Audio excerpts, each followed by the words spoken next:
لقد كان لكم في رسول الله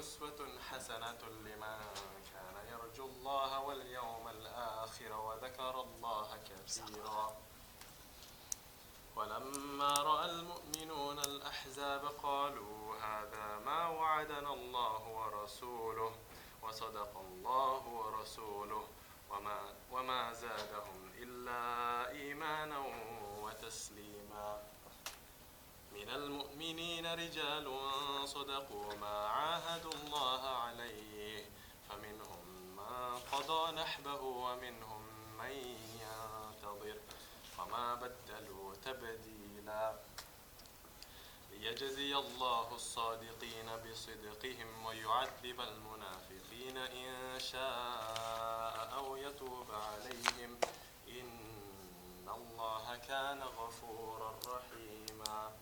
Indeed, in the Messenger of Allah, you have an excellent example for whoever has hope in Allah and the Last Day and remembers Allah often. When the believers saw the enemy alliance, they said, "This is what Allah and His Messenger had promised us. The promise of Allah and His Messenger has come true, and this only increased them in faith and submission." Among the believers are men who have proven true to what they pledged to Allah. Some of them have pledged their pledge with their lives, others are waiting their turn. They have never changed their commitment in the least. It all happened so Allah may reward the faithful for their faithfulness and punish the hypocrites if He wills, or turn to them in mercy. Surely Allah subhanahu wa ta'ala is all forgiving, most merciful. الحمد لله الذي هدانا لهذا وما كنا لنهتدي لولا أن هدانا الله لقد جاءت رسل ربنا بالحق وصلوات الله على النبي حبيب قلوبنا وطبيب نفوسنا وشفيع ذنوبنا الذي سمي في السماء بأحمد وفي الأرض بأبي القاسم محمد صلى الله عليه وسلم وعلى آله وصحبه ومن تبعهم إلى يوم الدين. أما بعد. السلام عليكم ورحمة الله وبركاته.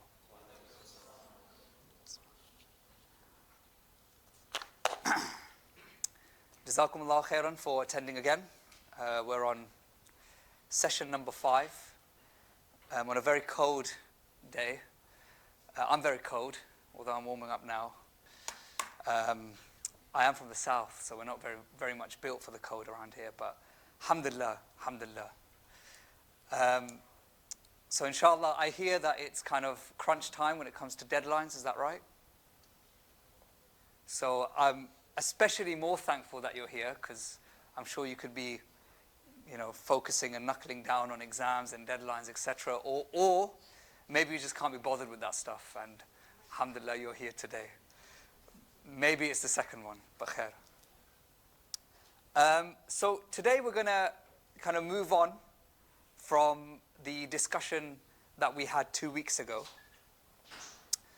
And 2 weeks ago we had a discussion on a number of different issues, political issues, including the partition of India and Pakistan, the sectarianization of society, something called balkanization, and also the entrance of the US into really the Muslim world. And we're going to carry on in that same respect.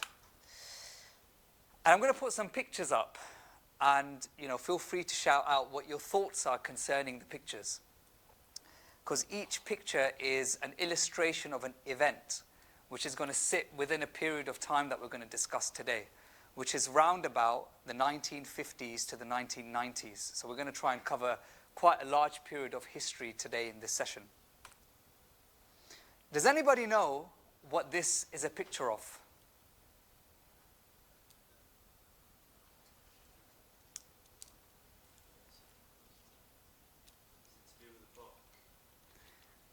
Yeah, right. Very good. That is. Has anybody heard of the Satanic Verses? Okay, fine. So the Satanic Verses was a book that was written by this chap, Salman Rushdie, who's Indian by descent, And the book was a book that resulted in quite a significant reaction from the Muslim world, especially at that time. The book, The Satanic Verses, was supposed to be a story, but ultimately sat within quite a sinister narrative, which was that Muhammad sallallahu alaihi wasallam and revelation was inspired by shaitan. It was actually based on a very, very weak, fabricated narration that At-Tabari narrates in his Tarikh and also in his Tafsir about some of the ayat of Surah An-Najm, right? And he basically, and this is known, it was known to be weak, it was known to be fabricated, but it was something that Imam At-Tabari collected because that's what he was there to do in his Tarikh. And Salman Rushdie took this and created this fanciful story about how there was a man, and I'm not going to mention all of the stories, but it was fabricated. And it resulted in quite a big reaction throughout the Muslim world, right? In fact, my dad remembers this, right? My dad, my pops, you know, Allah keep him healthy, Insha'Allah. My pops was, you know, in one of these demonstrations that was all around London, right? Bradford, Sheffield, London, etc., etc. So people were not very, very happy. Muslims were not very, very happy. Does anybody know what this is a picture of? Somebody else. Somebody else. Right, so this is something called the Berlin Wall. Okay? So the Berlin Wall was a wall that was in Berlin, in Germany. So if you go to Germany and if you go to Berlin now, you will still see, you know, the path of which the wall kind of took. And the wall signified the splitting of the world. And we're going to talk about the splitting of the world at that time, between the West and the East, between Soviet Russia East, or the Soviet Union East, or communism East, and capitalism West. Okay? And does anybody know who this man is? Somebody else. Does anybody else have an idea about who this geezer is? Yeah, Gorbachev. Yeah, somebody else said it as well, Gorbachev, yeah? So he was the last leader of the Soviet Union. And this is him. Do you know what this is a picture of? So this is him in a Pizza Hut advert, okay? So he was the man who led the nation that was completely anti-West, completely anti-capitalism, completely anti-McDonald's, anti, you know, KFC, anti-Pizza Hut. And the wall signifies the fall of communism. And Gorbachev is hired by Pizza Hut, right, to basically create an advert about Pizza Hut. So essentially it's, you know, taking the mick even more about communism, basically. The reason why I mention these various different, or these two incidents is as follows. Because essentially both of these individuals, or what they stood for, evoked a significant response from the Muslim diaspora around the world in the form of protests, publications, intellectual discussion, military coups, and all sorts of things between the 1950s and the 1990s. And what I'm going to do today, Insha'Allah, is explain the landscape between the 1950s and the 1990s, and how that led to multiple different factions within the Muslim world to adopt various different routes for themselves, right, on how to progress, how to revive the Muslim world, how to better the Muslim world. Because so far, all the Muslim world had managed to experience until the 1950s was division, Sykes-Picot, and all of the things that we spoke about in session 1, treachery. We spoke about the different treaties that the British had promised the Muslims, the Arabs, the Indians, the Pakistanis, etc. So they experienced treachery. They experienced botched treaties, broken promises, right? The Arabs were promised control over Palestine. But of course, behind closed doors, there was a promise for a Zionist state. And volatility. The Muslim world has never really seen peace, even until now. All of this, by the way, holds true until now. But definitely held true and around the 1930s, 1940s, 1950s. So there was volatility. Communities were unable to live with each other. In fact, communities were unable to stand each other, right? But all the Muslims wanted was progress. All the Muslims wanted was progress. They just wanted a way out, right? And we're going to look at how they found those ways out, or what they perceived to be those ways out, inshallah. So we're going to start off with the pursuit for progress, what progress means for the Muslims. We're going to talk about the Cold War. And within the Cold War, we're going to talk about the rise of communism, Ba'athism, capitalism, and Islam. We're going to talk about certain regions in the Muslim world, the Kurdish question, and even the Iranian Revolution of 1979. And then we're going to answer the question, which ism is right for us?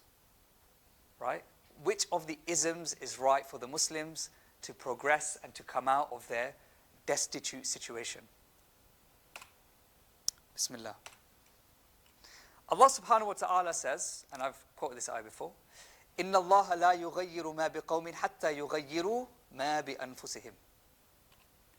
Verily, Allah does not change a people's condition until they change what is within themselves.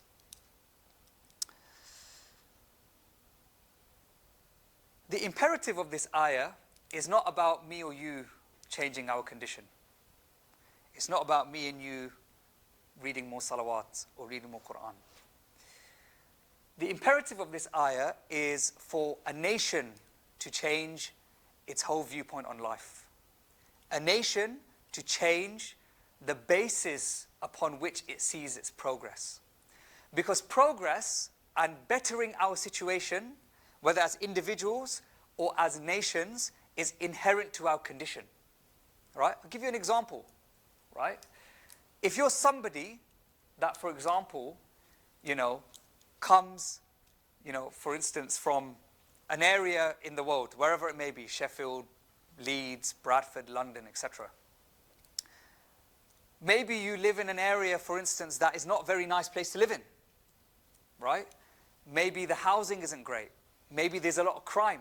Maybe the minute you walk out of the house, you start to smell some cannabis, yeah? These are our roots as Muslim communities, as an example. Our parents settled in these areas. But our parents said what? Look, we can't live here forever. We don't want our kids to live here, right? Even though some of those places are some of the best places to live, yeah? Because you get the nice food and you get the convenience, right? But our parents said we want safety for our children. We want them to live in a better area. So within our parents, there was a desire to progress. There was a desire to better the condition of themselves and better the condition of their family.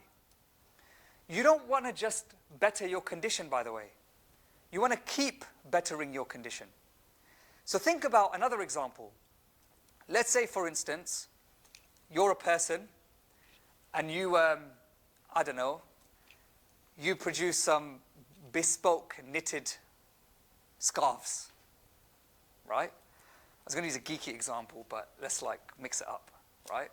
So you produce some bespoke knitted scarves, right?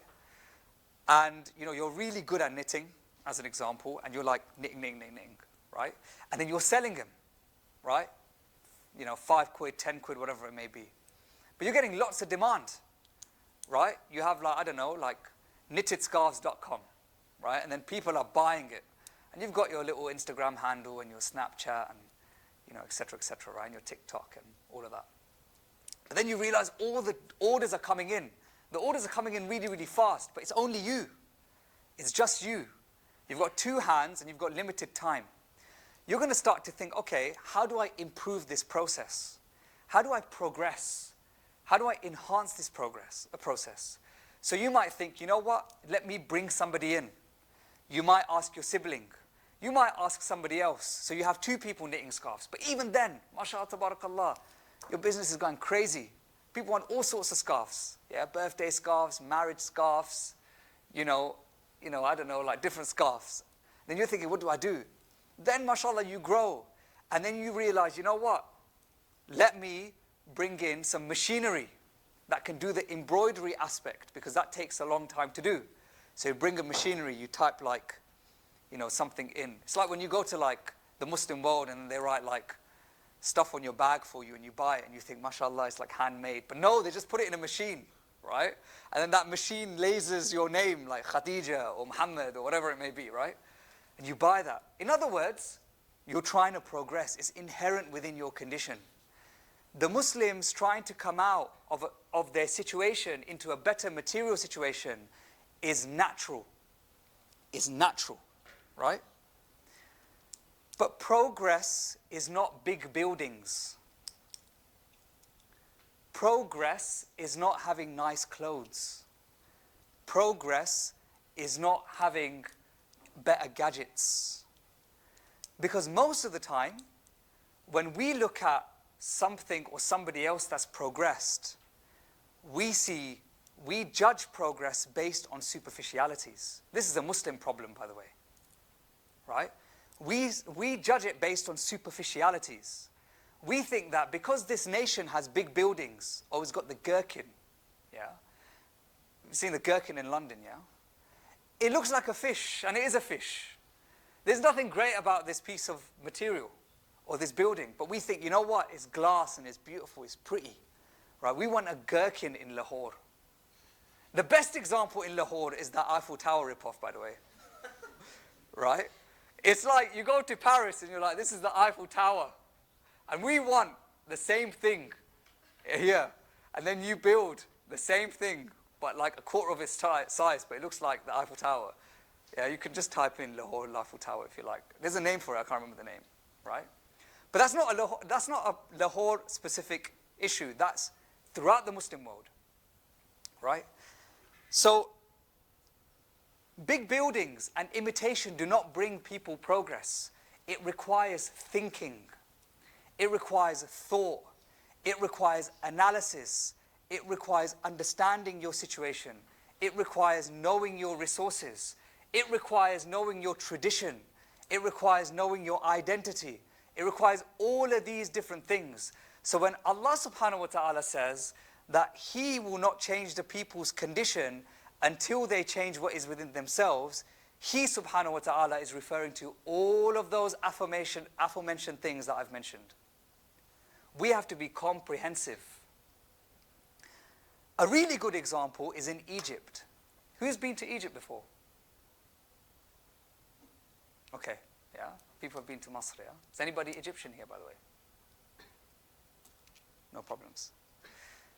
You know when you go to Egypt, right? You will come across some of the most educated people in this world.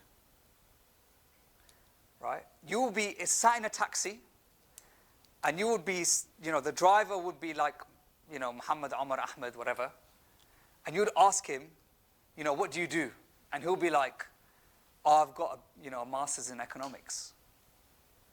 Right? And then you would go to the Egyptian museum, which is a confusing piece of place, right? And you'd go there and then you'd be like, you'd meet Sarah. And you would ask Sarah what she does. And Sarah will tell you that she's got a bachelor's in, mathematics. They are incredibly educated people, as an example.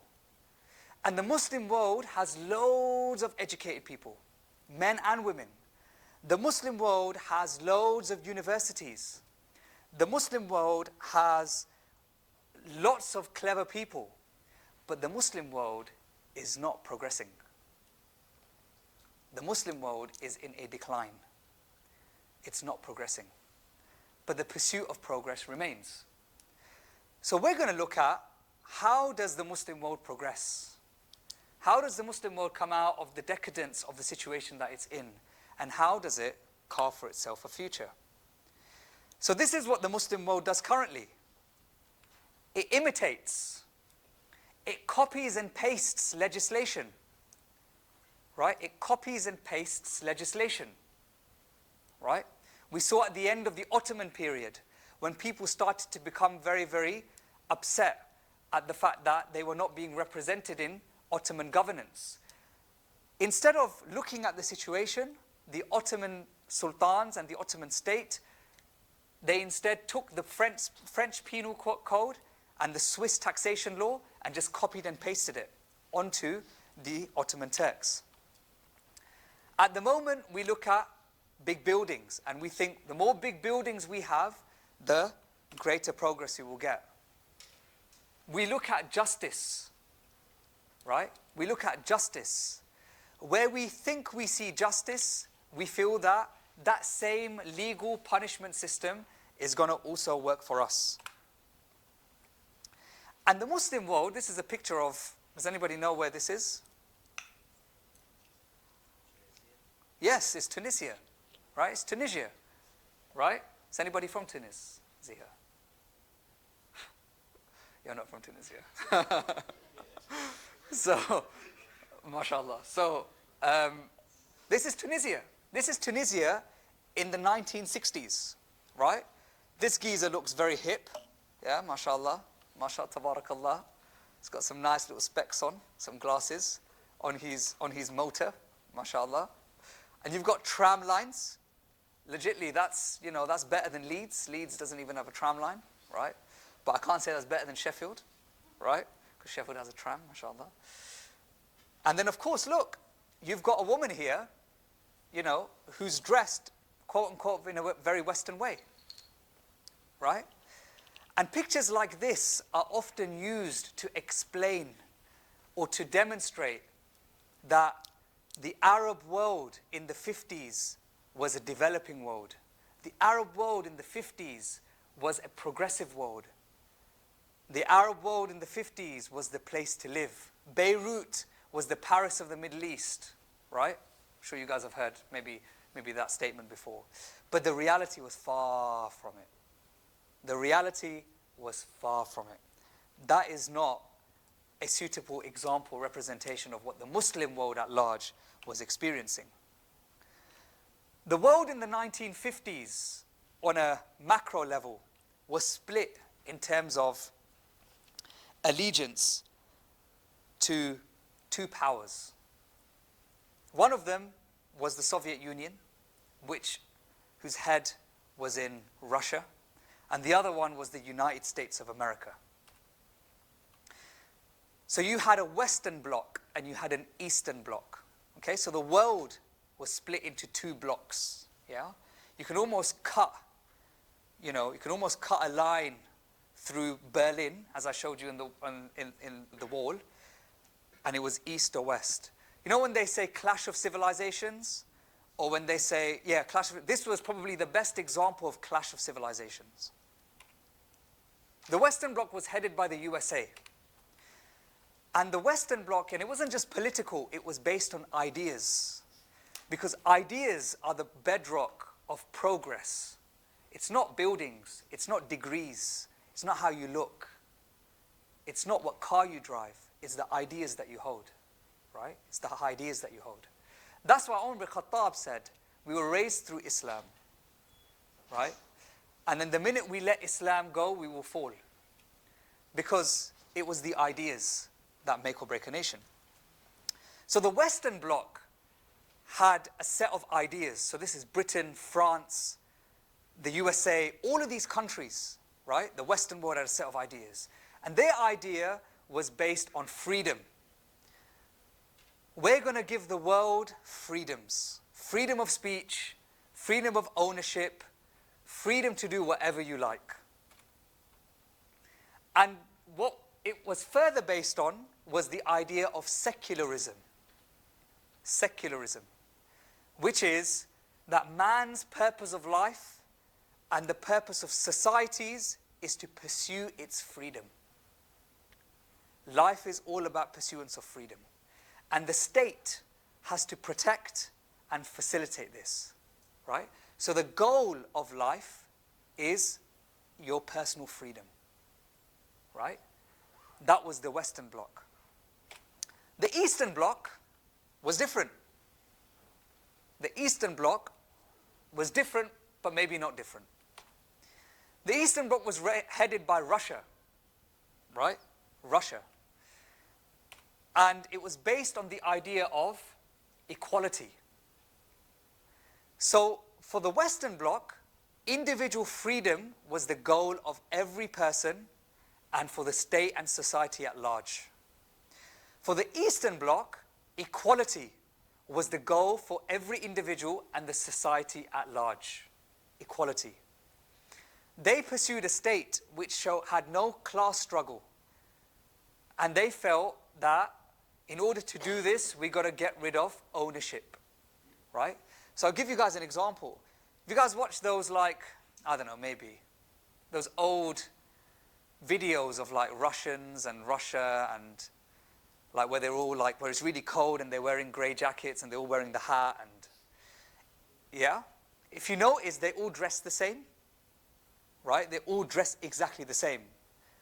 The reason why they all dress the same is because of the idea of equality, right? There should be no ownership, right? So you wouldn't be given, you know, as an example, if you were a guy or girl or working in Soviet Russia, you'd be given coupons as an example. You know, you'd all be paid exactly the same, right?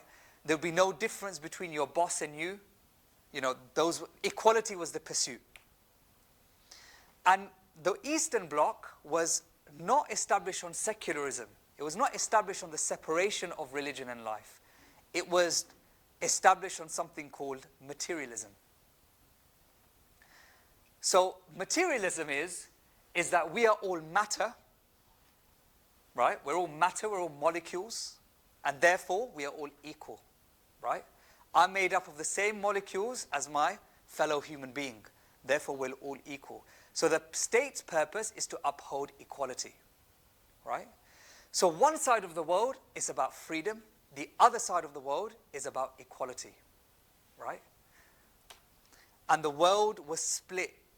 Every country in the world at this time, around the 1950s, 1960s, either gave their allegiance to the Western Bloc or the Eastern Bloc.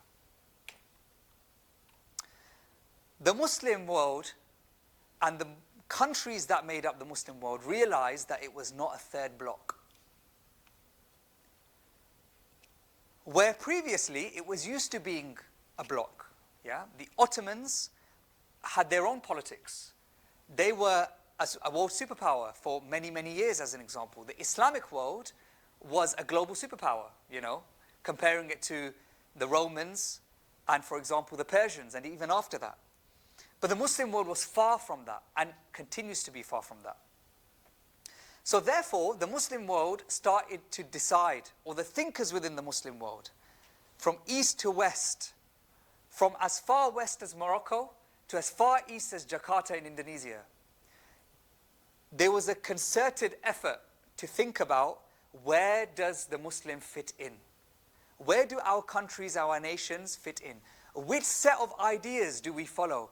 Do we follow freedom or do we follow equality? Right? And therefore, which powers do we align with? Is everybody following the discussion, yeah? Inshallah.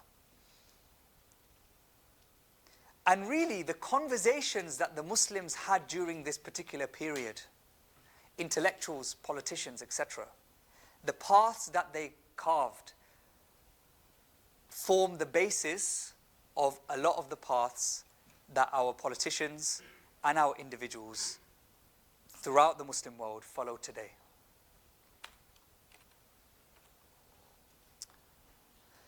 So you saw in the 1950s a quagmire of ideas, loads of ideas, right? From ulama to a suited and booted gentleman to the teacher who was teaching kids in a school, right? Everybody was engaged in these ideas. Coffee shops within the Muslim world or chai houses in the Muslim world were full of people, just as they are today, discussing the political reality and discussing what is the way forward for the Muslim world. What is the way forward for Tunisia? What is the way forward for Saudi Arabia? What is the way forward for Pakistan? This was the discussion. And people had different suggestions. One suggestion was, we got to just return to the masjid. Forget all of this stuff. If we don't consider ourselves with politics, if we separate politics and not think about it, Insha'Allah, Allah will give us the revival. Insha'Allah, Allah will give us progress in all aspects of life. Another idea came about was that we need to modernize, right? Islam needs to modernize, right? We can't be thinking about the old Islam of the days of the time of Muhammad sallallahu alaihi wasallam. I'm not saying these are my ideas, these are the ideas. And you will see, by the way, some of these ideas are still present today, yeah? We need to modernize. We need to bring Islam in light of ideas of equality or ideas of freedom, ideas of capitalism or ideas of communism. Some will say, no, we need to return back to our tradition. We need to refer to the Quran and Sunnah. That's definitely one that you've heard today, by the way. Right? We need to return to the Quran and Sunnah. Right? And then the revival will happen. Then progress will happen, Insha'Allah. Other people said, look, it doesn't matter what we take. It doesn't matter what we take. We just have to reject the West. Anything coming from the US, UK, right? Anything coming from the US or the UK or the imperialist nations, we got to reject. We got to just say no to those things. Others will say no. We got to work with others, right? We got to blend our philosophies together, right? We got to work with minority groups. We got to work with other people that are also oppressed, right? We got to work with them in order to basically find our way forward, in order to progress, in order to revive. Others will say, in a contemporary context, they would say, we got to ally with the left of the political spectrum, right? We got to ally with left-leaning countries. And next session we'll talk about left and right in a bit more detail, inshallah. These were the various different conversations around these different themes that was taking place in the Muslim world. How do we define our road forward? And some would argue that we need this need for an Islamic state. This was a conversation, right, that Muslims were having at that time, right? We need Dawla Islamiyya, right, the Islamic state. And that will solve all of our problems, right? And these were the various different opinions that came out. And during the 1950s to the 1990s, the Muslims were split between these various different ideas. They were split between communism, which was represented by the East, which upheld this idea of equality, secularism or capitalism or liberalism, which was represented by the West, Ba'athism, which is a specific Arab-specific phenomenon that we'll talk about, Islam as another way forward, for example, socialism, which came later, social capitalism, which was another ism, right? Laissez-faire capitalism, which is another ism. There's loads of isms, right? And what Muslims did was that they found themselves between all of the isms, right? They found themselves between all of the isms. And you probably guess where I'm going. We've got to define our own ism, inshallah.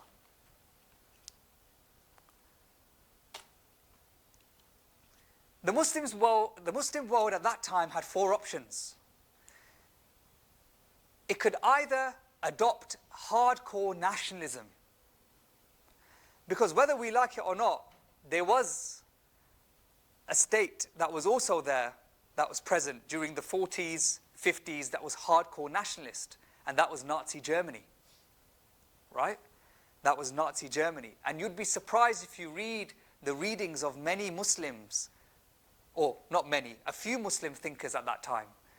Their inspiration of some of their politics was that state, as an example. And that was presenting a hardcore nationalism. Some Muslims said, we need to join the Eastern Bloc. we need to join the communists because we hate the West. And we'd take anything except for the West, right? Some said, let's seek reconciliation between the East and the West. The freedoms of secularism and the equality of communism. And then you had another group which saw Islam as another way. So now we're going to go through some countries and some realities. And we're going to work through some of these various isms that the Muslims were stuck between and continue to be stuck between, by the way. And many of the principles of these isms were not just within a certain country within the Muslim world, but they were throughout the Muslim world, right? They were throughout the Muslim world. Does anybody know who this guy is?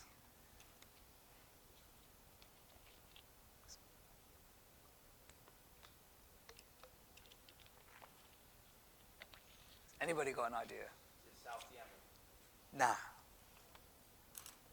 It is not South Yemen.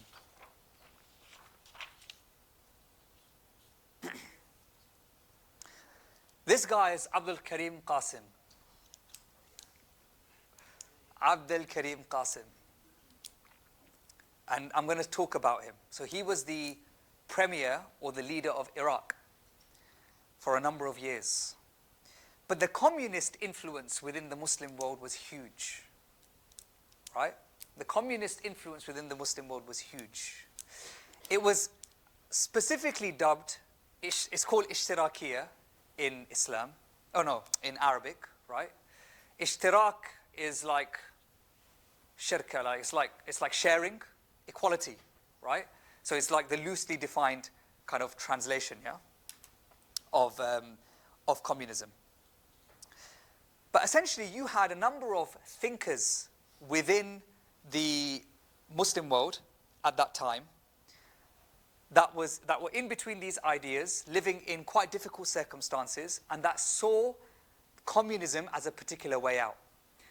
They, for example, saw that communism was standing neck and neck against capitalism, right? The Soviet Union was actually competing against the colonial nations, right? It's like, wow, right?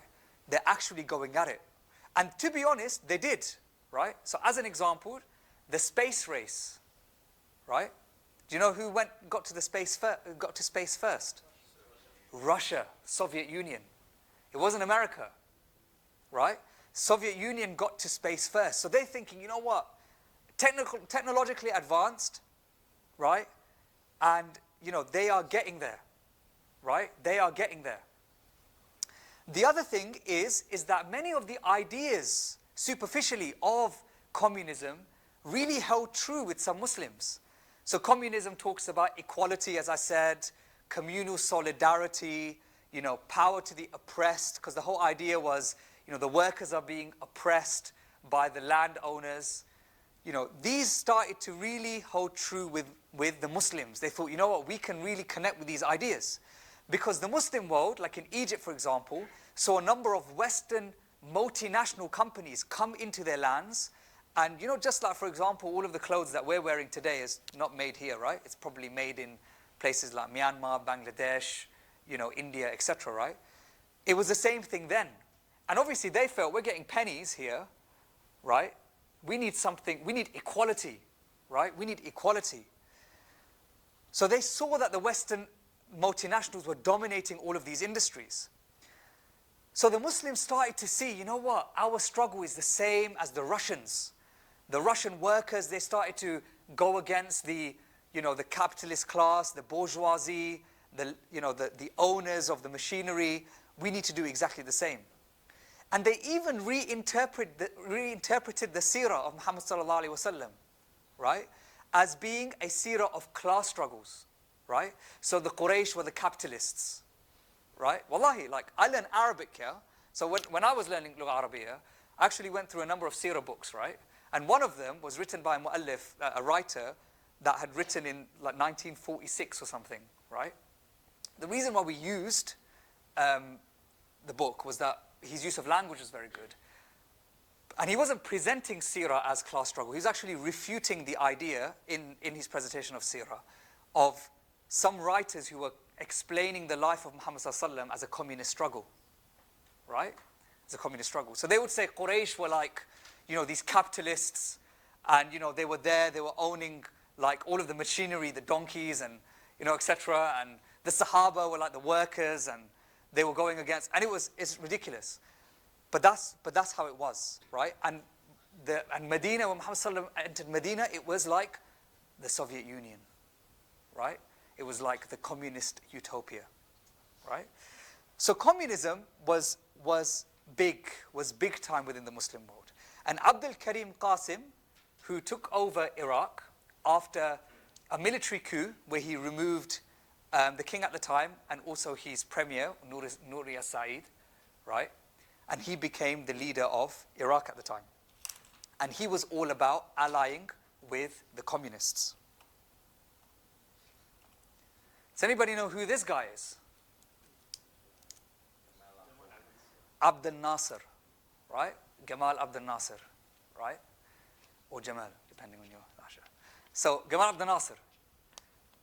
Now, Qasim, took the communist, he didn't take the philosophy of communism, but he took a lot of these superficial nice things. Equality, community solidarity, power to the oppressed. He started to get rid of the Western multinationals. He started to basically create more powerful public sector industries, as an example. So the government would have more control over, subsidizing, etc. Within Iraq. The problem was that at the same time, throughout the 1950s and 1960s, the Muslim world started to lose interest with the communists. Part of the reason was that they recognized the state of Israel, right? So for them, that was the biggest betrayal of the Arab cause, right? The Muslim cause or the Arab cause. The other thing is that slowly over time, this whole hard man posturing that we don't like America, we're going to go against the Americans, etc., started to become really softened with the communists, right? They started to get involved in, trade agreements, as an example. There started to be recognition of one another. Because prior to this, the Americans said, or the Western Bloc said, it's either us or nobody else, and the Eastern Bloc said, it's either us or nobody else. The first one to compromise and capitulate was the Communist Bloc. So now the Muslims started to think, you know what, maybe these guys aren't as strong as we thought they were. Do you see, it's superficial. Really superficial thinking, right? It's surface level stuff. Oh yeah, you know what, it's like saying, he's not that good looking anymore, so, I'm just going to leave the guy, right? You know what I mean? Like, or, astaghfirullah, right? But it's as it was, it doesn't look as, as good as it did before. So the Muslim world and the Muslims started to lose favor with communists. So enter big man here, Abdel Nasser, right? Enter Abdel Nasser, right? So Abdel Nasser was Egyptian, right? Was Egyptian. And he represented a new political philosophy, or what was considered to be a new political philosophy. And that was Arab nationalism, or Ba'athism, right? Ba'ath is like renewal, right? It's like in Yawm al-Qiyamah there will be Ba'tha, yeah? So we'll be resurrected, right? May Allah subhanahu wa ta'ala make us of those that are prepared for it abundantly, inshallah. So we'll be resurrected. So Ba'athism is the Arab resurrection. And what Abdel Nasser said, or how he started, was that he nationalized the Suez Canal, right? The Suez Canal was one of the most important trade routes in the world, right? Even until today, conservative estimates, about 17% of world trade passes through the Suez. And Abdel Nasser took it off the hands of the British and the French. So in the eyes of the Arabs, he became a liberator. And he became the representative of something called Ba'athism. So all of the Arabs, so he was speaking to the Arabs, The philosophy was that as Arabs, we are unique. We have a unique language. We have a unique, sense of identity. We have unique personalities, right? Therefore, we need to unite on this Arab identity, right? We need to unite on this Arab identity. Michel Aflaq was probably the first thinker, Ba'athist thinker. And a lot of the Ba'athist thinkers at this time actually used, once again, Muhammad sallallahu alayhi wasallam as the example of their philosophy, right? So they said the Arab characteristics of chivalry, of fairness, of decisiveness, they were all present in Muhammad sallallahu alayhi wasallam. He was the best of Arabs, right? He was the best of Arabs, right? And for the Arabs, or for the Ba'athists, Palestine was the greatest of all of the Arab causes. Palestine was the greatest of all of the Arab causes. So they felt united behind an identity and united behind a cause. And whilst Ba'athism was a little bit different to European fascism, it had very much the same roots, because it saw the domination of one people at the exclusion of everybody else. The domination of one people at the exclusion of everybody else, right? And in the initial phases, he was making movements, right? So for instance, in 1958, you actually saw Ba'athism transcend nation-state borders. So the United Arab Republic was created, which was a union between Syria and Egypt at the time, right?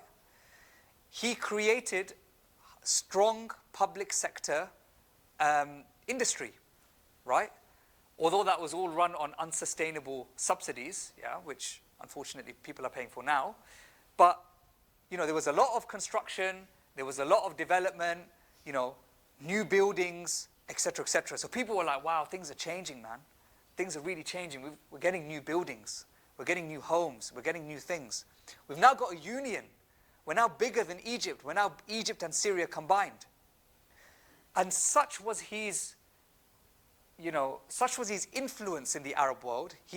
He by proxy organized a military coup against Abdul Karim Qasim, where Iraq then became also a Ba'athist enterprise. Unfortunately, the reality was that Ba'athism was ultimately a hodgepodge of various different ideas and legislation.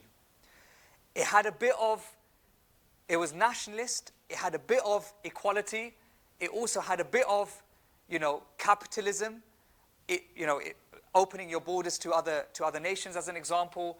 It was a little bit, academics retrospectively say, it was a little bit confused. It was a little bit confused, right? There wasn't an anchor that was actually carrying it through. Like with the Eastern Bloc and the Western Bloc, freedom and equality. Quite strong conceptual anchors.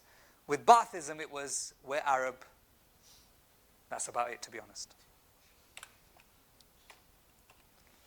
So initial successes, you had nationalization of the Suez, you had land redistribution to farmers, public sector, and stable jobs.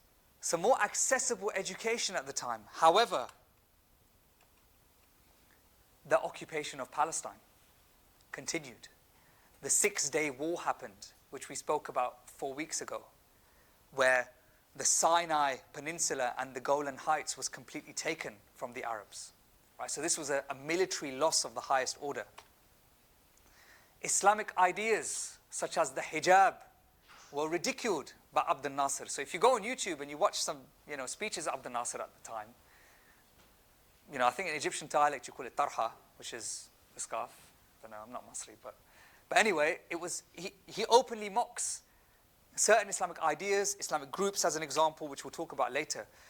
Grassroots organizations were demolished, such as the Brotherhood, Ikhwan al-Muslimin, right? So you saw initial successes under Ba'athism, but then that quickly unfolded into a number of different losses and loss of favor from the public. The 6-Day War happened, which was a huge failure. And Nasser's leadership, his capabilities, and also the unity that Ba'athism brought was completely exposed, right? So he tried, for example, to keep the unity of the United Arab Republic together.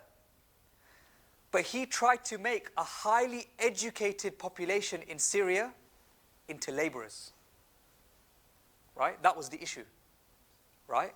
A highly educated population in Syria into laborers. And the Syrians thought, look, we're happy to be administrators.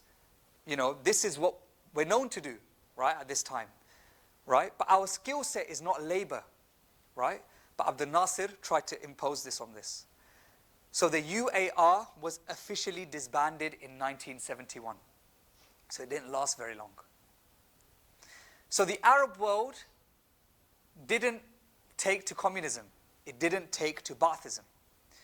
And the Arab world and the wider Muslim world then returned to, you know, centralized leadership or dictatorship, unsustainable, heavily subsidized public sectors. Yeah, like for example, you know, in London you have Transport for London, yeah? You guys all use the tube, it's a stupid question, but everybody's used the tube, yeah? Okay, fine, alhamdulillah. So you know the tube is brilliant, right? It's brilliant, you know. May Allah open the north to the tube, ameen, inshallah. To the tube system, ameen, inshallah, ameen. Especially Leeds, man, it's lacking. Anyway, could barely get a bus in that place. Anyway, so basically, you know, TfL, Transport for London. You know, like you pay £1, I think it's £1.70, right, for a bus ride. You pay £1.70 for a bus ride, yeah? It's £1.50 when I left, but inflation, yeah? So you pay £1.70 for a bus ride. In reality, TfL is heavily subsidized by the British government. Transport for London is a private organization that provides the service. The government provides a subsidy to bring down that cost, right? To bring down that cost. So in reality, if that subsidy was not there, for each tap on the oyster, the beep, you'd be paying something like £5. Yeah? I definitely wouldn't be using the tube then, right? So with, you know, the mechanisms that are in play, and I'm not going to get into detail, the government manages that subsidy. It manages it, right? It finances it through tax, and it redistributes it back to paying through that subsidies. Some of that cost is passed to the consumer, etc., etc. In the Muslim world, the same policy was instituted, subsidizing, but there was no way to reclaim that subsidy. That's why the Muslim world is in huge amounts of debt. That's why and it was a way to try and keep the public appeased, right? Because if you saw one of the things that happened with the Arab Spring, which will be the last feature of this course, inshallah, one of the reasons was that the price of staples went through the roof because the subsidies started to get withdrawn, right? And then you had, within this time, a policy of Arabization of minorities. Minority groups started to become Arabized because Ba'athism believes in Arabization, right? You need to make everybody Arabs, right? If that's not the case, then, I'm not saying verbatim, but if that's not the case, then they're going to be second-class citizens, right? So it was a very destructive set of ideas, actually.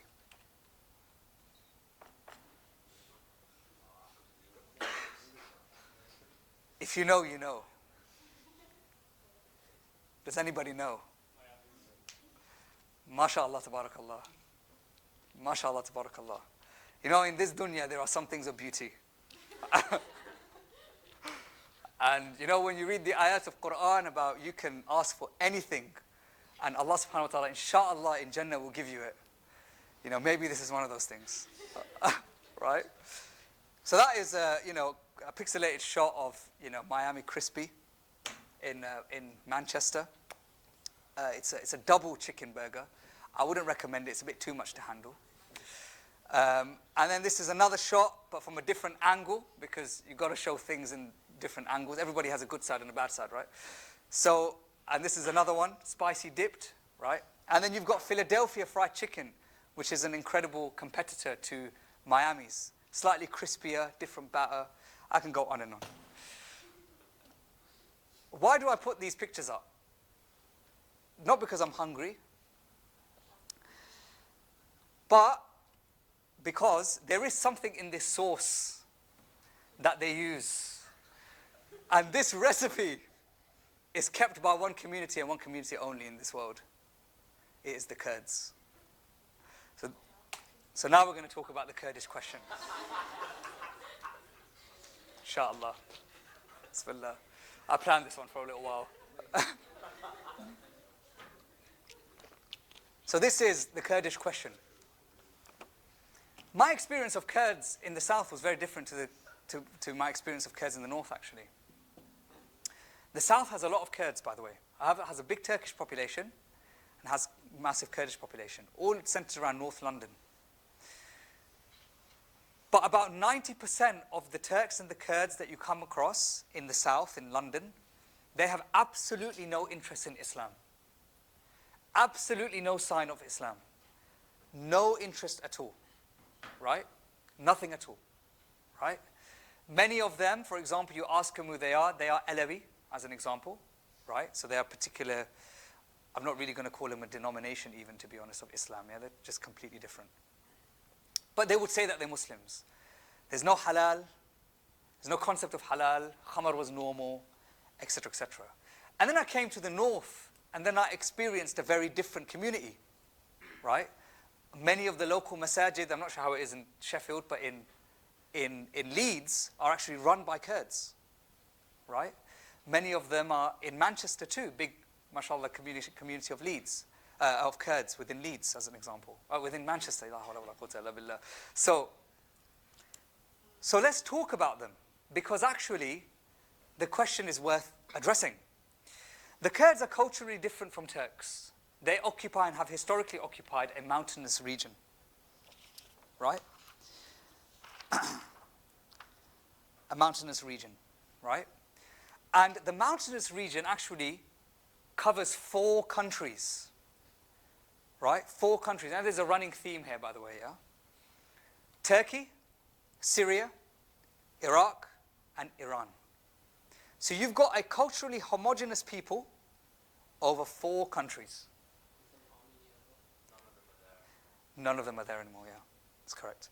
So you had Kurdish populations all over here. And we know of historic personalities from the Kurds, like Salahuddin al-Ayyubi, rahmatullah alayh, right? But when the division of the Muslim lands happened, purposefully for sure, the Kurdish question, just like the Palestine question, just like the Kashmir question, there's a lot of questions, by the way, was left undecided, right? Was left undecided. That's why I said there's a running theme.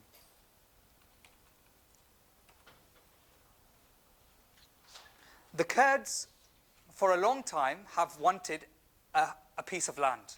They've wanted independence, right? For a long time, right? And it was the Americans that promised them independence. In fact, it was the speech of Woodrow Wilson, one of the presidents of the United States of America, which the Kurds still quote today.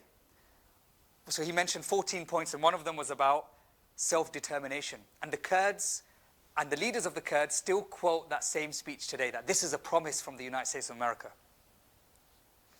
In 1920 to 23, you had 2 treaties. You had the Treaty of Sèvres, and you had the Treaty of Lausanne. So, in the Treaty of Sèvres, essentially, everything within Ottoman land was going to be under a French mandate and a British mandate, including Turkey. And the Kurds were actually promised their own state at that time. Then after that, you had the Treaty of Lausanne, which then basically said, no, we're not, scrap all of that. Turkey will remain an independent public, and the Kurds will just be split between all of these areas. So the Kurds are thinking, we've been promised by the Americans, and we've been promised by the British as well. right, for our own land. For a long time, the Kurds have been definitely oppressed, especially in Turkey, right? Especially in Turkey, right? A lot of their property that they previously had was now split between 4 different countries, subject to different tax laws, right? Ownership of property was taken away from them overnight when the actual division happened, right? So there was oppression of the highest order. Kurdish areas were relatively subjected to martial law. People were not allowed to go out at particular times. People were not allowed to go in, for instance. And they were politically excluded. And they continue to be, in many cases, from the wider political spectrum. Within that context, you had a geezer by the name of Mustafa Barzani, who led the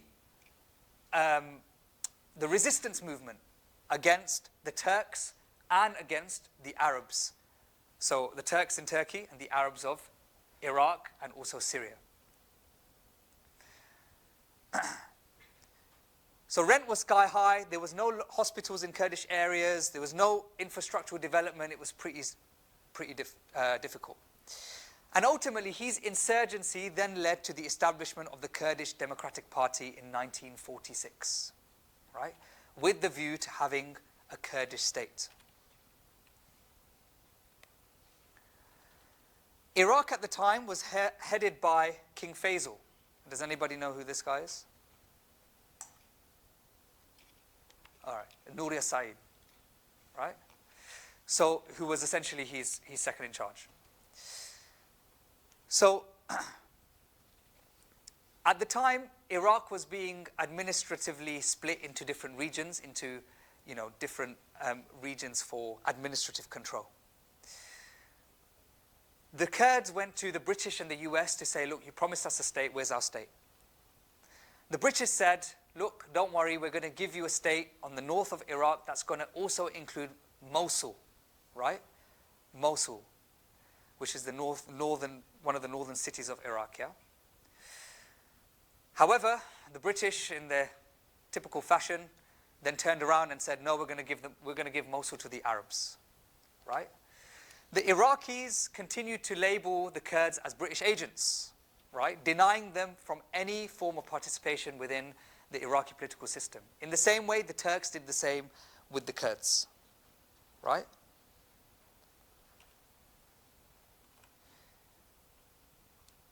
Eventually, you had the recognition of a Kurdish autonomous region, right? Which would be under Iraq, but would be autonomous. However, the Kurds were not happy with this, and continue not to be happy with this, by the way. They want independence. They want independence. But they were instead given an autonomous region. So they continue to be under the budgeting considerations of central government, but they have control over policing, they have control over regional laws, and they also have some control over trade deals, right, with other powers as an example. But they're not independent. The Turks and the Arabs have never trusted the Kurds. That's the reality. Because they've always found, for the Arabs, at that time, for the Iraqis, they found them to be not Arab enough because of Baathism. For the Turks, they haven't found them to be Turkish enough because of Turkish nationalism. And it's the average person that unfortunately suffers. Really horrific things happen to the Kurds, as an example. So after the signing of this autonomous region and this agreement in 1970, you had a number of campaigns that were launched against the Kurds, including the Anfal campaign, right? Which is sadly named Anfal from Surah Al-Anfal in Quran. Saddam Hussein essentially was estimated to have killed about 100,000 Kurds during this time, including the use of chemical weapons, right? The reason why he did this was because of the Iraq-Iran war, because he felt the Kurds were supporting the Iranians during this time. So he went on a massive campaign against the Kurds. The Kurds created their own paramilitary organizations, such as the Peshmerga, right? Such as the Peshmerga. And they continue to have a autonomous control around the north. The Kurds continue to hold on to the promise of a state from the British and the US. So in other words, they have ultimately become an extension of US and British foreign policy. Remember, it has been a promise that was made around the 1920s, right? This Treaty of Sevres, that you're going to get your state. So for over 100 years, they've ultimately been, not directly or indirectly, an extension of US and US foreign policy, right? And UK foreign policy. The Iraq War was probably the best example of that, unfortunately. Because ultimately, to fight a war, right, the reality is that you need people on the ground on your side. And the Kurds became the entity, right, that sided with the US invasion, right? The same thing happened with Syria. The same thing happened with the Syrian revolution, right? The Kurds in the north became a support for the regime, later became a support point for the Iranians in order to root out the rebel factions. In fact, they even tried to establish their own semi-autonomous state, Rojava, which they tried to establish in the north of Iran, of Syria rather. So they became an extension for other powers. They also assisted the coalition against ISIS, right? So you had, so they supplied, you know, some of the on-the-ground reconnaissance as an example. Fighters of their contingents died as an example. This was all with the promise of what? Statehood. And guess what happened? No state. That's the irony, right? That's the irony. They then they got frustrated actually, and they actually tried to push into mainland Iraq. So they captured Kirkuk, right, which is another northern city, but it's closer to the mainland. Because they got frustrated. They were like, look, if nobody's going to back us, let's try and get some land ourselves. And they tried to do that. And then, guess who said that they can't do that? Absolutely. It was the United States of America who then said, easy guy. You can't go that far, right? You got to step back. So the Iraqis retook Kirkuk, right? Retook Kirkuk. So the sad reality is that we recognize that they are, you know, having a very difficult time, and they have had a difficult time historically. However, they've latched their entire political program on entities that were never there to benefit them in the first place, right? As the Americans always say, we have no permanent friends or allies. We just have permanent interests. So what happened to the Islamic voice? So we spoke about communism. We spoke about communism. We spoke about Baathism.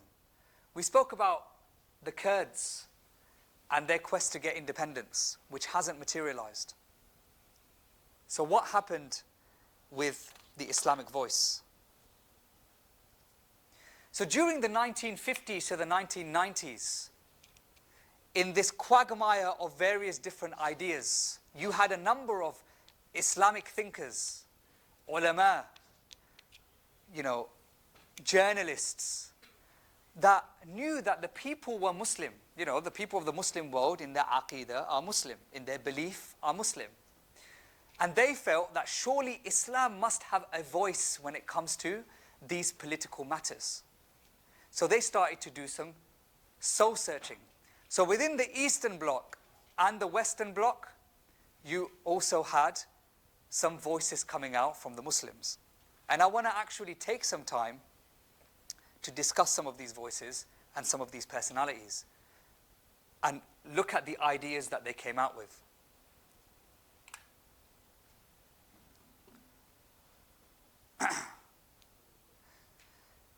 despite the challenges and despite the world being split into the Eastern Bloc and the Western Bloc, the Muslim world did agree on one thing. That was to silence the Islamic voice. Right? That is to silence the Islamic voice. Right? Islamic scholars, groups, personalities, organizations, thinkers were completely silenced, regardless of whatever political persuasion they were. Right? And previously, the Muslims were relatively out of touch with the political reality. Right? For the average Muslim, it was like, okay, Islam deals with my salah and my nikah and the rights of death, but outside of that, Islam has no reference. And it was only in around the 1950s this started to change, really, okay? And then you had the rise of personalities and grassroots organizations throughout the Muslim world that came with an alternative perspective. The first is Muhammad Asad. Does anybody know Muhammad Asad? So Muhammad Asad was born in 1900s and died in 1992. He was born an Austrian Jew. He spoke Arabic, Aramaic, and learnt, so he spoke Hebrew, Aramaic, and learned Arabic. And he actually, he was a journalist by trade, and he traveled throughout the Muslim world. And he writes a very good book that I'd highly recommend everybody read. It's called The Road to Mecca, right? It's you have autobiography and biography. Which one's the one that you write by yourself? Jazakallah khairan. So this is his autobiography. And it's a beautifully, there are very few people that have mastered the English language. He was a journalist, right? And he wrote in English primarily. And he writes about his travels. And he met people like Abdul Aziz ibn Saud. He met Omar Mukhtar of Libya.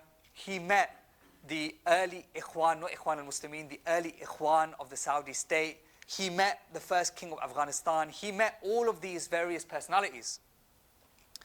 And he himself writes a lot about his contrasting experiences between coming to the West and going to the East. He writes very famously, as an example, when he comes back to the East, comes back to the West, and he's sitting on the train in Austria, and he's looking at the suited and booted faces around him, and he's talking about their hopelessness, their sadness, that despite them having the wealth, despite them having nice clothes, etc., there is an inherent sadness about their condition, right? And his question was that, look, I've become Muslim, and I love Islam, and Islam has the propensity and the capacity to change lives and even change the world. So why is it that the people in the Muslim world are not realizing that? Right? And he wrote a very good book called Islam at the Crossroads, which is only 70 or 80 pages long. And he talks about there's two roads that the Muslims can go on. They're at the crossroads. They can either take the path of Islam, or they take the path of empirical liberalism or secularism, right? And he was the first, to my knowledge, the first person to write about this. He met people like Allama Iqbal. He was the inspiration behind Allama Iqbal, as an example, right? He met all sorts of personalities. So that's the first. Then we move on to Ikhwan al-Muslimin.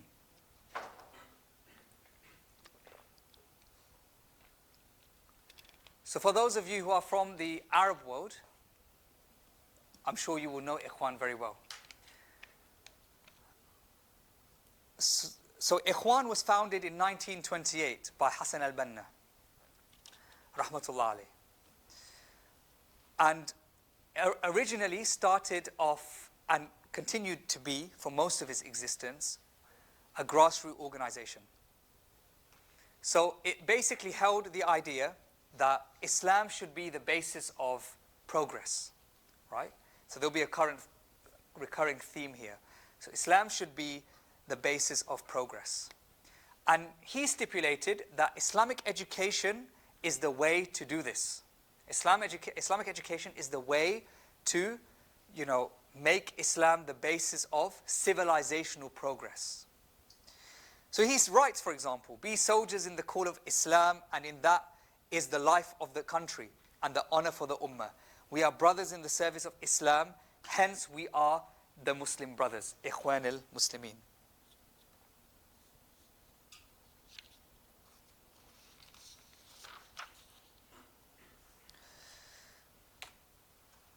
Al-Banna was a phenomenal person. He was a phenomenal person. But he was probably of the type of individual that thought that there could be potential reconciliation between competing ideologies. Okay? So for example, practically speaking, he worked, he was known to have, for example, supported the idea of an Egyptian identity, an Egyptian state. Because he felt that some aspects of nationalism could be combined with Islam. He also, for example, was known, or the Ikhwan al-Muslimin, not necessarily him, had actually worked with some of the communist blocs in order to get rid of Farouk of Egypt, yeah? King Farouk as an example. He spoke extensively about human rights and democracy. So in some of his literature, it's quite obvious that he was a reader of some Western philosophical ideas, right? However,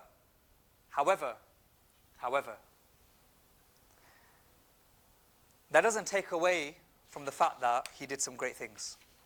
And he still believed that, Islam and Islamic law should be the basis of societal organization. And there's one instance that I'll relate. Egypt was going through a massive change in the 1950s, or 1940s, 1950s. And King Farouk was in charge. And Farouk wanted to legalize prostitution. Yeah, this was known, by the way, yeah? Gambling and prostitution, right? He wanted to, don't illegalize it, if that makes sense. And whilst Al-Banna may have been pragmatic in some of his political opinions, he was definitely not pragmatic in the clear-cut aspects of Islam. Because he presented to Farouk at the time a 51-point manifesto. And the manifesto essentially was about how Islam can become the basis of the Egyptian state. But within that, he basically said that if you do not ban prostitution and gambling, I will turn the entirety of this nation against you. Right? I will turn the entirety of this nation against you. Right? Such was the authority that Al-Banna commanded within Egypt. Right? Such was the authority. And Farouk didn't do it. Farouk didn't do it. Right? The Brotherhood was then evolved. It lost its leader. Right? It lost its leader. He was assassinated. Right? And it was continued by Sayyid Qutb, right? Who I'll talk about later. I think I've got a slide for him. So that is the Brotherhood. The Brotherhood today continues to operate as a grassroots organization. So for example, Hamas, every academic work, started off as a Brotherhood organization. They believed in grassroots change. They believed in educating the masses, which is why in 2006, they got the votes, right? Which is why in 2006 they got the votes. They occupy some parliamentary positions in Jordan, and they have sister organizations also in the West. So in 2015, there was a government report on the Brotherhood in the UK, and there are, I'm not going to mention all of them, but there are many, many organizations that have their roots with the Muslim Brotherhood, Ikhwan al-Muslimin, because of migration. But they've also suffered the brunt. In 1982, for example, 20,000 Brotherhood members were killed, right? In fact, no, the city of Hama was completely wiped out, within which there were Brotherhood members. The Egyptian revolution happened, and really, the Brotherhood was completely wiped out. It's a very good book written by a brother called Yahya Nesbit, and it's called Mubarak's Garden. And he was a political prisoner. He's actually a British revert to Islam. And he was taken as a prisoner within Mubarak's prison. And he stayed there for 3 years. And he writes extensively about who the occupants of the Egyptian prisons are. Many of them are members of the Brotherhood. So this is well known. Right, speeding through, inshallah. So then we had this guy in 1903 to 1979, Abu Ala al-Mawdudi. Has anybody heard of al-Mawdudi? Right. Have you heard of al-Mawdudi? Yeah. You have heard of him, yeah? Okay. Very famous, yeah. Mawdudi was from Aurangabad in India. And he was a journalist who actually trained as a jurist in Darul Ulum. Right? He was actually trained in Madrasa Fawqaniya al-Mashriqiyya, which was in India. And it was a madrasa that was built by a chap called Shibli Nomani. Maulana Shibli was one of the first poets to write against or about the British Raj, right? But from an Islamic point of view, right? About the rising up against the British Raj. He became disenfranchised. Mawdudi became disenfranchised with quote-unquote traditional methods of Islamic learning. He didn't discard Islamic learning by any stretch. He felt that there was a lack of application of Islam in guiding the Muslims to progress. And he started to contrast the views of Islam on political matters with that of capitalism and communism.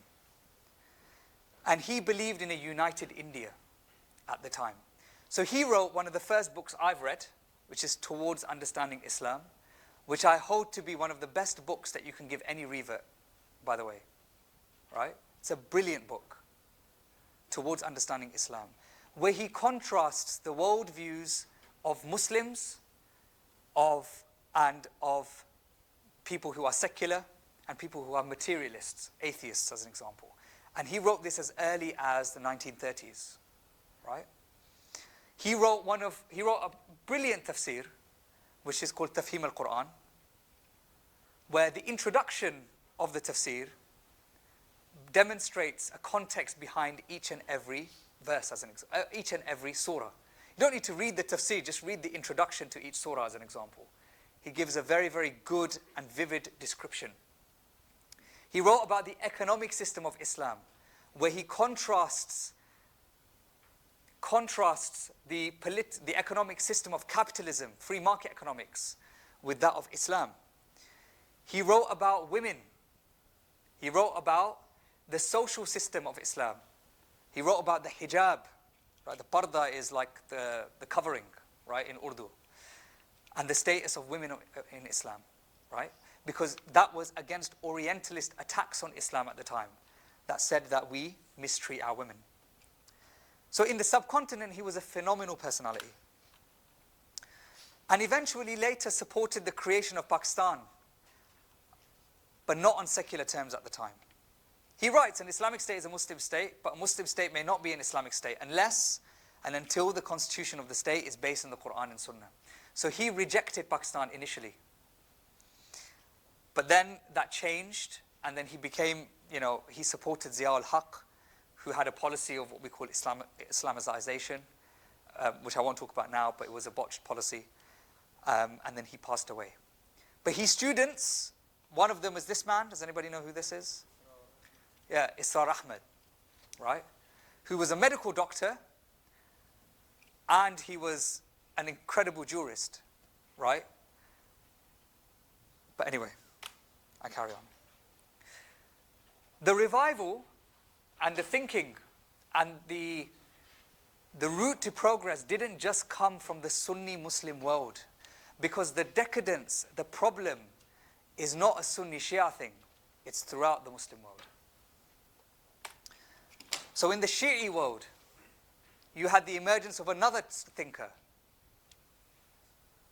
right? Whose name was Ayatollah Baqir as-Sadr. Baqir as-Sadr was born in Baghdad, and he was from the Sadr family, which is a kind of a famous family. Now, there's an evolution here. Grassroots tarbiyah, grassroots teaching people about Islam, contrasting the Western, the communist and the capitalist legislative economic systems with that of his ijtihad, the Islamic economic system, the Islamic social system. And as-Sadr took it down to the level of philosophy. Because behind systems, remember I explained, progress comes through ideas. It doesn't come through buildings. It doesn't come through superficiality. It doesn't come through copy and pasting legislation. It comes through ideas, philosophies about life. So he addressed the ideologies and the worldviews of alternative philosophy. So he wrote 2 books that were famous.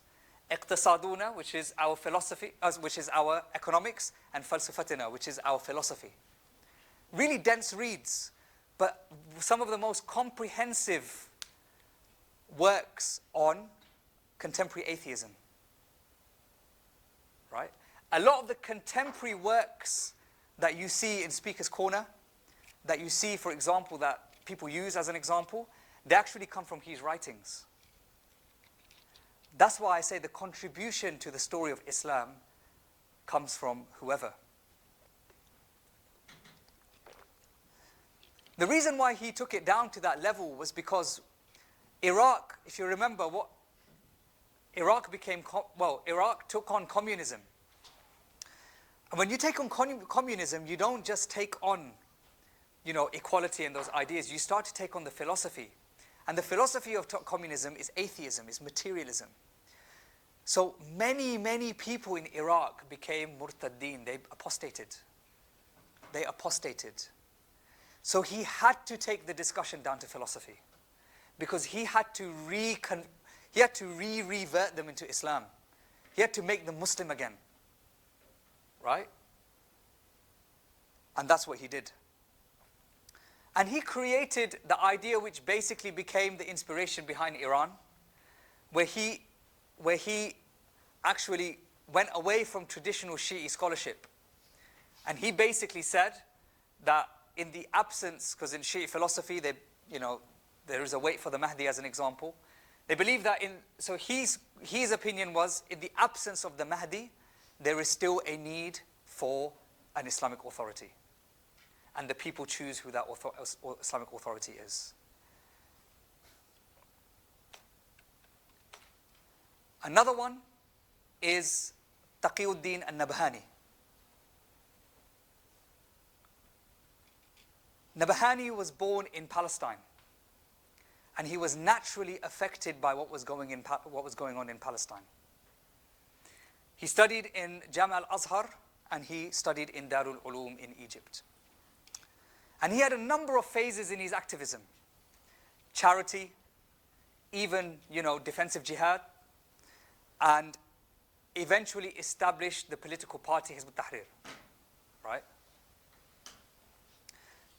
But he himself, as a writer, took the conversation further, because all of these individuals built on the ideas of their predecessors. That's the reality.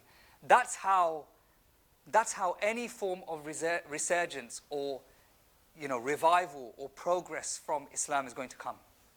We cannot be people who exclude others. You got to take the good from the good, and you got to give credit where credit is due. So he explained the complete incompatibility of Islam with other worldviews. And he wrote, and he created another argument. Not an argument, but he suggested something else. He said, look, before we discuss the systems of Islam, economics, etc. Before we even discuss the philosophical underpinnings of capitalism and the philosophical underpinnings of communism and the philosophical underpinnings of atheism, we're making an assumption. Do we even understand Islam? Do we even understand Islam? And he wrote books such as The System of Islam, The Islamic State, The Islamic Personality. And then the last one I never mentioned was Sayyid Qutb.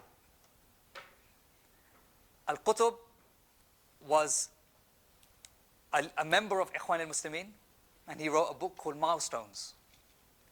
This was after his travels and his studying within the West. And he came back renewed, in the sense that, similar to Al-Asad at the start, that we need to look back at our heritage, although he didn't define in detail how that would look like. But he has written a phenomenal piece of work, which is called Fi Dhilal al-Quran, which is his reflections. He doesn't actually call it a tafsir himself, to be honest, but it's his personal reflections on the ayat of Quran. So all of these thinkers that I've mentioned emerged from a context of competing ideas, but desiring progress and a revival of the Muslims. Islam is a normative tradition. Does anybody know what I mean by that? When I say Islam is a normative tradition.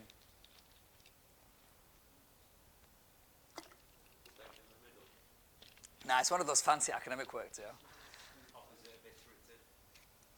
Kind of. I'll explain. So, when Islam tells you what to do, but it doesn't tell you how the world works.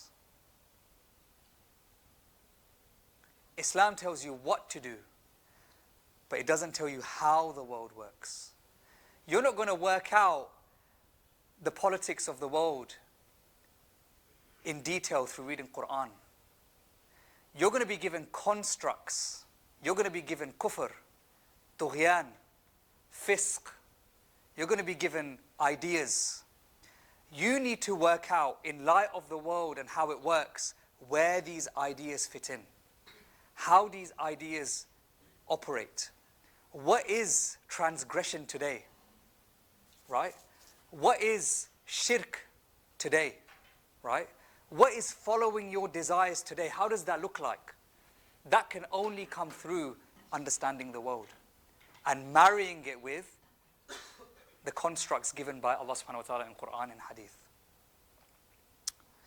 So they attempted to understand the world and represent Islam as a political, ideological alternative from first principles. That was their aim, right? To create a third way. And that's what they did. And those immediately led to a number of projects.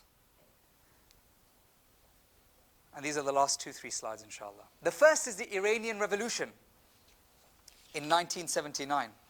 You know, my dad, till this day, is so upset by this. Because for people living in 1979, the Iranian Revolution, for Muslims living in 1979, the Iranian Revolution was seen as, this is our way out. It was seen as the first manifestation of the Islamic project.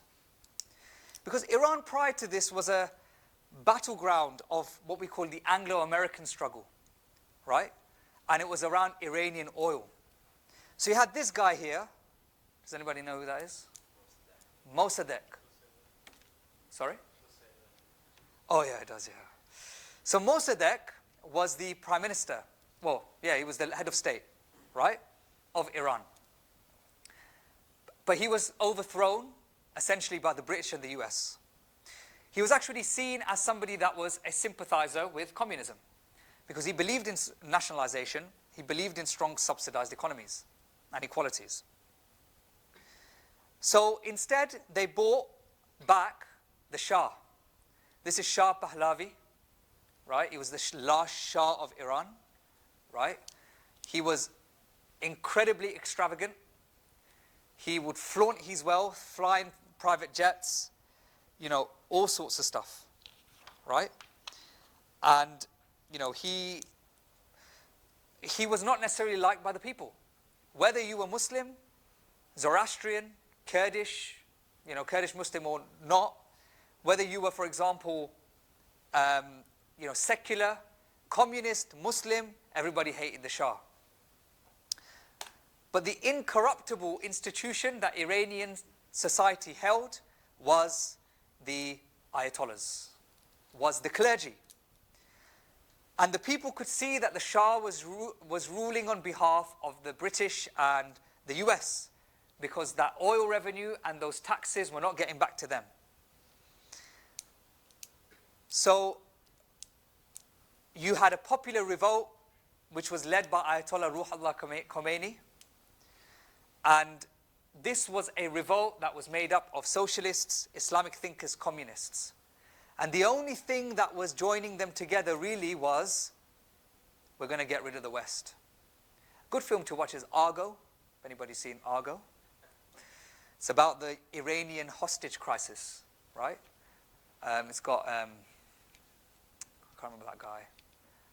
It's Batman, Ben Affleck, yeah. It's got Ben Affleck in it, all right? But it will tell you about this period, actually. And then you had the creation of the Islamic Republic of Iran, which was seen by many people as the culmination of the work. But this actually resulted in the creation of a Persian republican nation state with an Islamic flavor. Right? A Persian republican nation state with an Islamic flavor. The last one is Afghanistan and Pakistan. So another result of some of the thinking that the Muslims did was the creation of the first Afghan state. Right? So you had the Soviet Union that entered into Afghanistan. Right? They actually had Hafizullah something, I can't remember his name, but anyway. Sorry? Amin. Does it? Oh, la hawla wa la quwwata illa billah. Hafizullah Amin was removed. He was actually, he was the leader of Afghanistan. He was removed, and the Soviets wanted to take direct control. And Afghanistan subsequently became invaded. So the Americans, who were the Western Bloc, remember, could not stand anybody of the Eastern Bloc coming into Afghanistan, as an example. So the Afghan resistance was supported by Zia ul-Haq, right, at the time, who was the premier of Pakistan. The Afghan Mujahideen, I'm calling them that, and also, does anybody know what this is the end of? Rambo? I think it's 3. Has anybody seen, it's Rambo 3, right? So this is Rambo 3. You know the same Mujahideen, by the way, that it's like, oh yeah, don't say that word, like, etc., etc. This is, you guys are terrorists, etc., right? This is a thank you message from the directors of Rambo 3. This film is dedicated to the brave Mujahideen fighters of Afghanistan. Right? Does anybody know who this is? Ronald Reagan.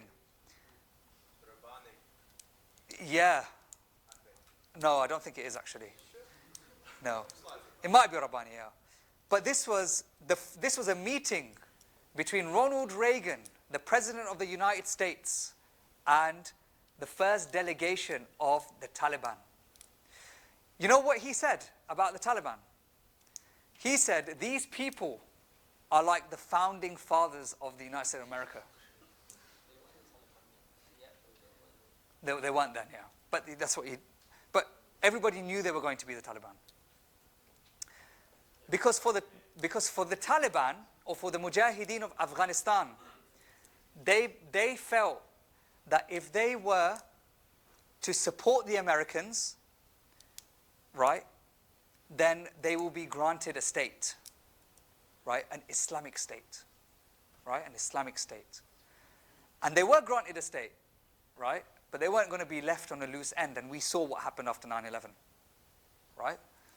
Pakistan felt the same, that if we support the Americans in supporting the Mujahideen, then we're going to get some concessions. And that didn't happen. And it didn't happen again in War on Terror either, right? After 2001, which we'll talk about, right? So allying with those nations never worked out. So these are the various intellectual and political trends that defined this period and that we have experienced in the last 100 years. Many of them continue to be the approaches by which we define our politics today. We've largely been superficial and reactionary when considering our future. We want to emulate or imitate or adopt things because they look nice. Despite our tradition as Muslims being intellectual, which had traditionally offered progress to Muslims and non-Muslims. So we must analyze our problems on our own terms, according to our own heritage, brothers and sisters. Does Islam really equal democracy? I'm not saying it does, I'm not saying it is, it doesn't. But that's a question that needs to look at. Does Islam equal socialism? Right? Just because there are some similarities doesn't mean one is the other. Right? My son looks a little bit like me. Actually, he looks a lot like me, yeah? But, to the detriment of my wife. But anyway, he looks a lot like me. But he's not me, and I'm not him. So just because there's similarities, we're not equally the same. We've got to define our own politics. And while seeking consensus, while seeking cooperation, coalitions where it's permitted, not where it's not permitted. And the last reason why I put that up is let's not be used by others for their own gain. Let's be beyond that. We've experienced that. We get used and abused with false promises again and again. Let's actually define our politics on our own terms, inshallah. أقول قولي هذا واستغفر الله ولكم ولسائر المسلمين فاستغفروه إنه هو الغفور الرحيم.